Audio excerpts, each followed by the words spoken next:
question. September ako nag-apply sa BIR pero wala akong sales or purchases till now. How much kaya ang babayaran ko sa BIR kung wala naman akong record ng sales? Pag wala pa naman tayong benta, for example, hindi pa nag-operate or nag-operate na pero wala pa talagang sales, magfa-file pa rin tayo kay BIR kahit may kita tayo or wala. So, kung ano man yung income mo, magkano man yan, zero man ang income mo, magfa-file ka pa rin kay BIR. Tapos sa case mo naman, since wala ka pang benta, magfa-file ka lang, so zero yung sales, ang makikita mo doon, zero din yung tax due mo. So, filing only, pero wala namang tax payment. Pero again, kailangan mo mag-file dahil pag hindi ka mag-file, meron yung penalty.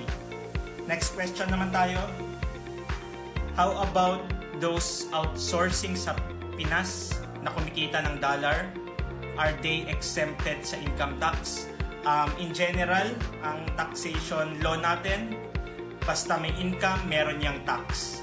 Same sa mga freelancer, dollars ang income, required mag-register sa BIR, at required din mag-file ng income tax return. If you are a freelancer at meron kang concern or question regarding freelancers BIR registration and freelancers tax compliance, comment mo lang yan at sasagutin ko yan.